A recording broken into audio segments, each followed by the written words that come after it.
So before we get into the topic, Sarah, how would you like to introduce yourself to the group? Oh, thank you, Damion. So, just as I'm delighted to be here and having the opportunity to dive into this topic around group coaching with you, Damion, and I could introduce myself by saying I'm a coach and practitioner, and I'm really passionate about and interested in groups and how they function and how groups can access their collective intelligence. I've been on that journey for decades. I'm trained professionally as a psychologist, so I'm chartered as a coaching psychologist, as an occupational psychologist. And I'm often on the corporate pitch, working with teams and groups.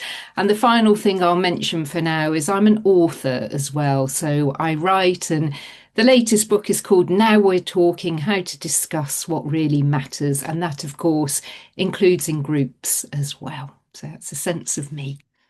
Thanks, Sarah. And I'd always highly recommend that book as well, especially for group coaches in terms of, well, actually some of the frames that we cover on our group coach training are in that book, aren't they? You are indeed. Yes. Yeah. Mm. So before we get into our conversation, I am going to start by just bringing up our definition of group coaching because um, Sarah and I ran a session last year on group coaching. And so you may want to go back and watch that if you haven't seen that. But group coaching, team coaching, really, what are we talking about here? And so from our perspective, um, this would be the definition that we would use. So we're working with a small group, so usually 6 to 8 members of a group, and there's a common need, a common reason why they're there. So that could be driven by a specific learning edge they're experiencing. Maybe they're in transition. Maybe they're working on their stress, for example, and resilience. But there's a common need they have. They could be on a leadership development program, and as part of that, they're giving coaching to support them. Um, but within that common need, they all have individual objectives that they're looking to achieve from the group coaching process.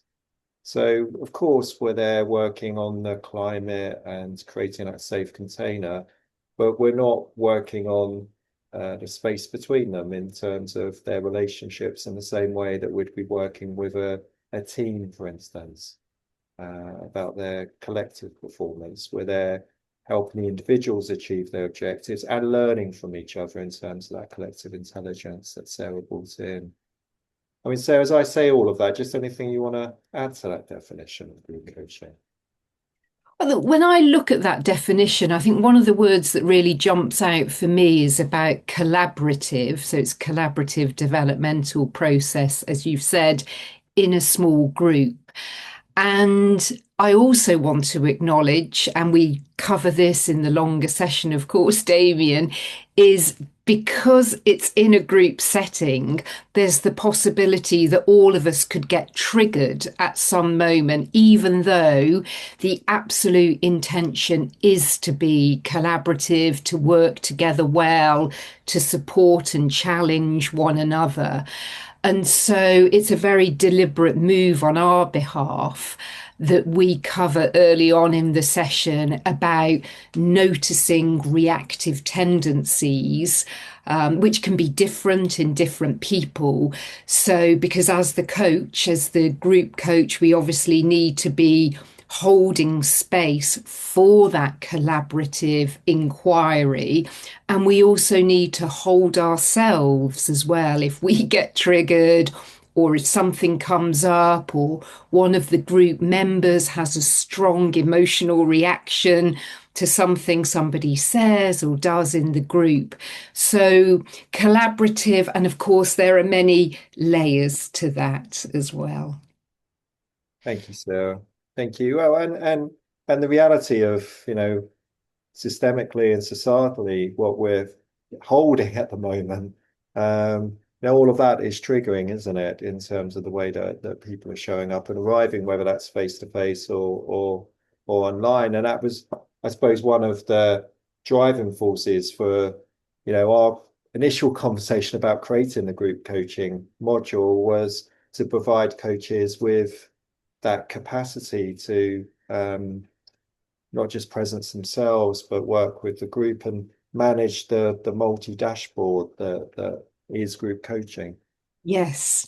Mm. Yeah, you're reminding me there, Damien. And again, we sort of speak about this on the program, is that in my own mind, I think of it as the sort of the paradox of group coaching, whereby because of that bigger dashboard, there's much more to be aware of, to take care of, to look after. And it's paradoxical because it's also easier in some ways than individual coaching. So we do need to grow our capacity to hold space, to hold groups. And we don't have to get too anxious or worried about that because also the group itself and those participants are a fantastic resource potentially for each other. So you're not the only person in the room asking questions, doing your deep listening, sharing intuitions and hunches. Other people are invited to bring their voices in as well. And in that way, the group process can actually be easier and even more enriching, whilst it can also be more complex. And Mm. all of that seems true at the same time. Yeah, no, I agree. I agree. And I think that phrase you used earlier around collective intelligence and really what it's like to be in a group coaching process yourself is such an important aspect of the coach and their development as a group coach. So you don't lose sight of that in terms of the other bodies in the room and actually that collaborative process that you highlighted as well.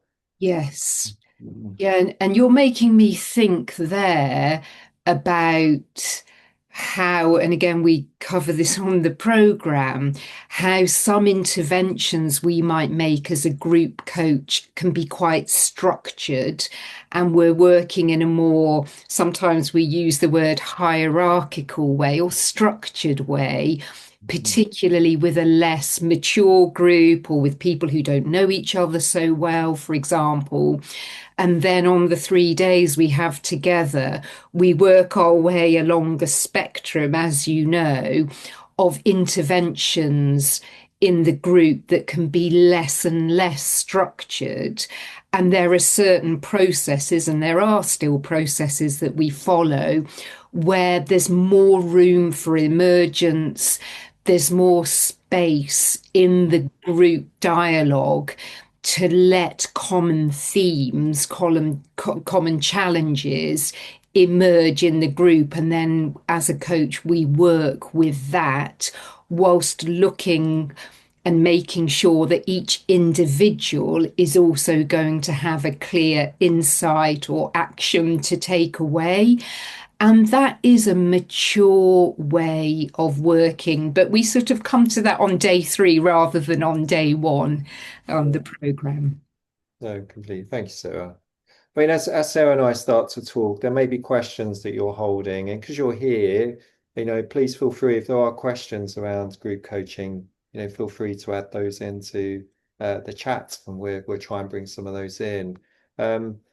But in some ways, Sarah, we're already leaning into this because one of the, I think my observations, it's often through supervision, but also as people arrive on our course, people often come with an interference around so what am I going to do with disengaged participants, or what am I going to do with conflicts? What am I going to do with defensiveness in terms of engagement?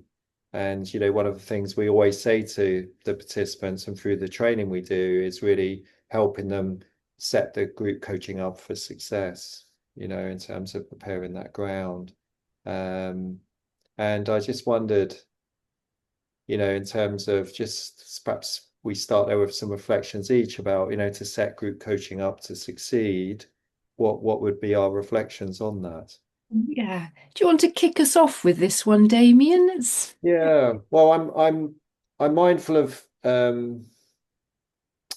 what you spoke about in terms of the coach's own reactive tendencies. So of course, unsurprisingly to the people that have trained with Catalyst, or of course our presence is paramount, so um which we may talk a bit more about at the moment, but I think there's a step back. I feel that a lot of the group coaching I see where people engagement might be lacking, or participation may be lacking. It's often because there's a lack of understanding, a bit like one-to-one coaching.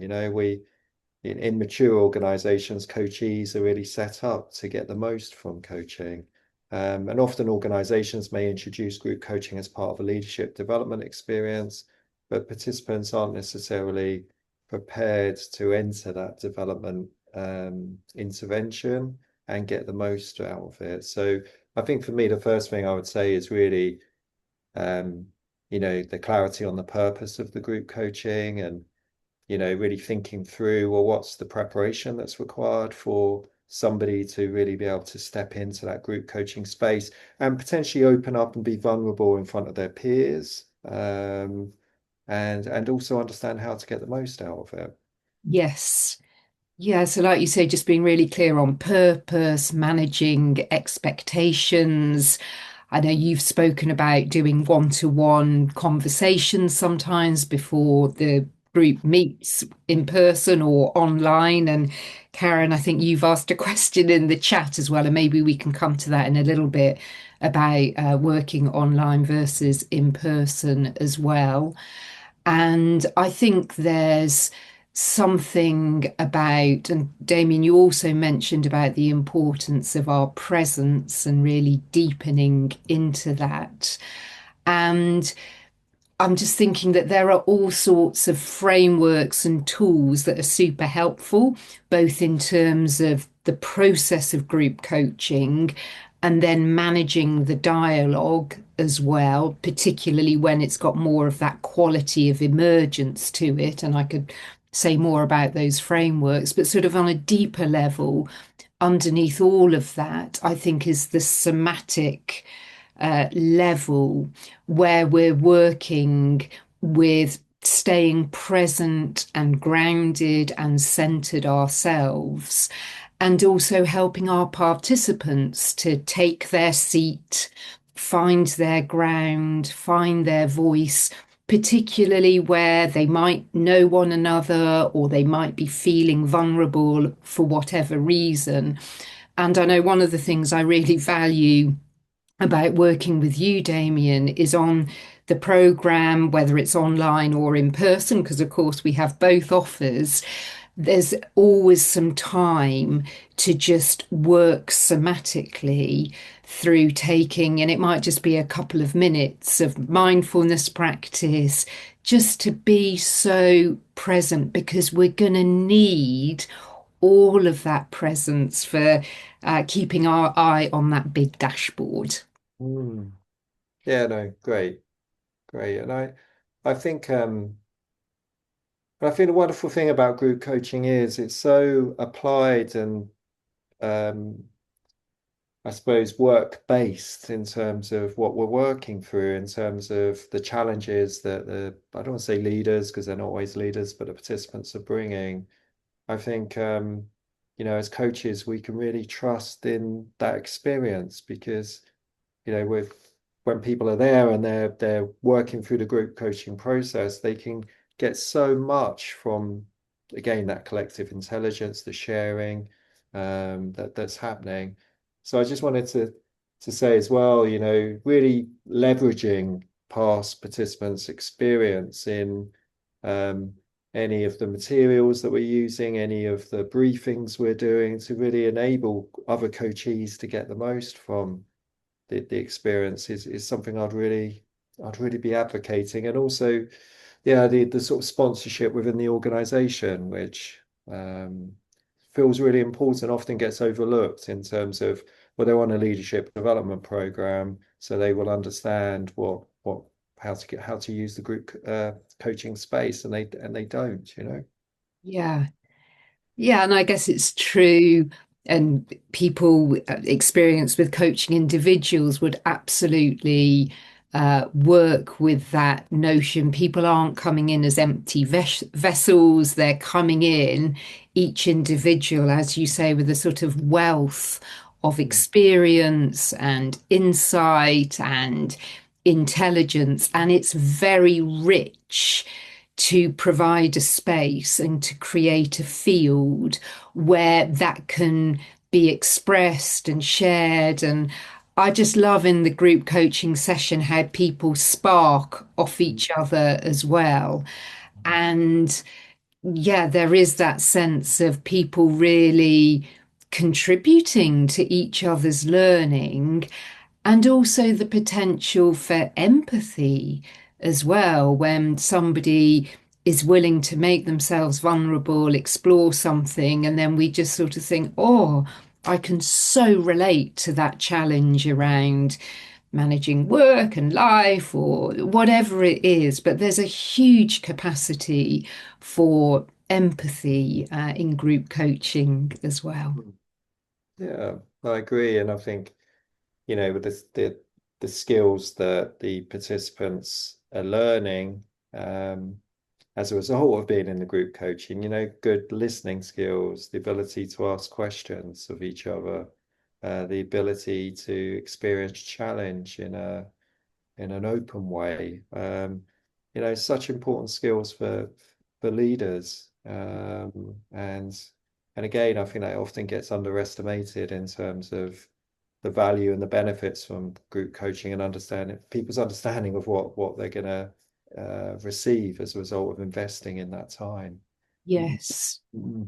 Yeah, and of course, one of the other dimensions when participants come on the program and invest their time in that way to equip themselves to then go out and do the group coaching or more group coaching is the feedback processes that we work with on the program. And I'm always very touched by the feedback that people are willing to give and then receive as well. Because again, when we're facilitating a group, in a way that's witnessed by peers, and then there's going to be feedback afterwards. We make ourselves vulnerable doing that, and yet there is such rich learning for us as practitioners. Because it is complex and we've all got our blind spots, or there are little tweaks that we could make that would make such a difference. And we get to sort of see that, learn that. And so that feedback giving and receiving is a very enriching part, I think, of what we do when we're in the room together, again, either in person or online. Mm. I agree, and I think well, I mean, it's a quote you often share, Sarah, and I may get this wrong, so you come in, but you know, as is the container, and so the conversation goes, and you know, we bring so much emphasis as people in the on the call expect in terms of how we prepare the grounds. So whether it's the feedback conversations on the module or the group coaching practice on the module, when coaches are practicing outside, that actually there's a strong container that can hold the conversation. Um, and you know, people will often say to us on the modules, well, how do you deal with conflict? And of course, there are times where things arise that we weren't expecting. But, you know, one of the experiences I had early on being mentored by an exceptional group coach, you know, was always prepare the ground, always prepare the grounds. And so, you know, the conversations that we're having to contract with the individuals before they arrive into a group coaching process, the contracting we're consistently doing with the group every time we're together means they're psychologically safe. So a lot of that behavior will not be in the room. But of course, again, it comes back to what you were sharing, a lot of our role modeling as coaches to be present. Because in those moments, obviously everyone looks to us to see how we're responding, to see what's, you know, what's okay, what's not okay. Yeah. Yes. Yeah, and as you know, Damien, I think one of the things we really do try to embody and role model when we're working together is that contracting process with the group as well. So, as you know, we spend a good amount of time both in real life, if you like, contracting with the group that we're working with, and also just role modeling what that could look like. So that we're really working that ABC principle, always be contracting, Mm. and actually having things written down, which we do, whether it's in person or online. There is a capture. And then we return to that, as you know, beginning of day two, beginning of day three, or in subsequent sessions with a group that we're coaching. So we can check in, how are Mm. we doing? Does anything need adding? And of course, if conflict does emerge in the group or there's some tension, one of the places we might go to in those moments is back to something that we've contracted for, because maybe there has been a violation of that, or and actually we go back to the contracting that can bring some clarity sometimes, or a sense of relief, or it just gives us a way of navigating a moment of friction. That could be one place that we go to in those high energy moments. Mm. Yeah, yeah, yeah. Lovely. Lovely. So I was just going to pick up on a couple of the questions a bit more, and then we'll continue because there's a few other things I want to reflect on. I mean, Karen's question or experience of in person versus online. I mean, I'll just say a couple of things, Sarah, and then feel free. I think for me, the size of the group. I mean, online would probably be smaller. I wouldn't be working with more than 6 people online. I would say face to face. Generally, I have a large group of about eight. And time difference as well. Online, I tend to do shorter sessions, usually 2 hours. In person, if I'm working with a group lead, it would be 2 hours, maybe 3 hours. Um, and I'd think very mindfully about the technology I was using. So I don't tend to use Teams for my group coaching online because I don't find it as useful as Zoom because sometimes I can't see everybody, for example, on Teams. I want to be able to see everybody on the screen. Um, so yeah, so very just some small subtle changes, I would say, but that's a couple of reflections on me. I'll just add one to what you've said there, because I wholeheartedly agree about the group size, the shorter session online. And I think we've made really good use online of the camera function, whether it's switched on or switched off. Yeah. So when we're in the room, we might turn chairs, and I'm not going to go into too much detail, but there are certain group coaching processes that we use where we might invite somebody to turn their chair 180 degrees so they're just in listening mode. And the equivalent online would be to turn the camera off. And again, without going into detail, but we use that dynamic of cameras on, cameras off in various different ways to good effect working online. Yeah, thank you. And John's just raised this very different definition of group to others I've seen. It's very similar to a definition of group supervision. It's rather that around a team who work together, but not meet a strict definition of a team. Could you comment on what led you to choose that definition? This feels closer to facilitation. Yeah, I mean, I think the key this is just based on our experience, as group coaches, there needs to be a reason why the group are there. So I think this is a really strong way that organizations can leverage the effect of coaching is to have group coaching as well as one-to-one. Um, and I appreciate you have groups in organizations that come together. I mean, a group definition would be a group of people that are there to achieve a collective output. But really, the collective output in terms of the group learning is secondary to the individual in group coaching. So there's got to be a reason why they're in the room together. So, example I gave earlier, a group of leaders in transition. Well, rather than working one to one with a coach, they're there to work in a group, so they'll be working through their own particular outcomes regarding their own transition, but at the same time they've got that social learning because they're learning from other people's experiences. So that's really where that definition came from. It was very different in terms of the time because a lot of focus on team coaching and less so on group coaching. So it really came from our experience. I don't know if you'd agree, Sarah. Absolutely. You were just making me think back to those words in the definition around growth, change, and achievement. And that's what we've really got our eye on for each individual in the group setting. So, yes, yeah, Mm. to that. Yeah, and David said, so I may have missed this, but do you have a particular model or structure to group coaching? And the answer is, yeah, we have a number of models that we use. So um, as a group coach, there are a number of considerations that I'm making. As Sarah sort of shared earlier, one of the things I'm reflecting on is the maturity of the group. So if they're new to coaching, they're new to um, being in a group learning process. Um, I might be bringing a lot more structure as Sarah is sharing. So, for example, I might bring an action learning format to that, versus a group that are a lot more mature in terms of their own self-awareness, their own learning, being in groups.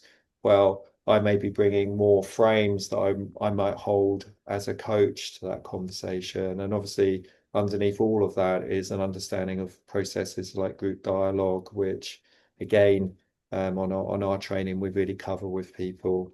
So I think a bit like being a one-to-one coach, having flexibility to meet specific individual needs in terms of maybe that's models and approaches. As a group coach, yeah, I mean, for example, in our training, about 5 different frames that we share with people to give them that flexibility to work with the group over time, over a number of sessions, as the group's maturity is increasing. Again, Sarah, if there's anything you would like to add to that. Oh, I think you've covered it really well there about attuning to the maturity of the group, flexing the process that's used to match that. And I appreciated what you said earlier, Damion. So just to underline that, yeah, as the container is, so goes the conversation. So the importance of doing the contracting. And I think just the orientation of coming in as the group coach, being prepared to learn yourself. There's a vulnerability that you bring as well. I think managing a group process. So that learning orientation is really helpful, sitting underneath all the interventions that you might make. Hmm. And we're a bit pushed for time. So Timothy's question, I'm going to pick up on his second one. Is there any good reading you'd recommend? Well, there are books directly on group coaching, not loads of them, and maybe Hmm. you'll mention those, Like, Damien. But I'll just mention really quickly, I think John Heron's The Complete Facilitator's Handbook is excellent. And again, we draw on that in the program, the 6 intervention styles. So I think that's very good. And I think David Cantor's book on reading the room is excellent for dialogue models and tools as well.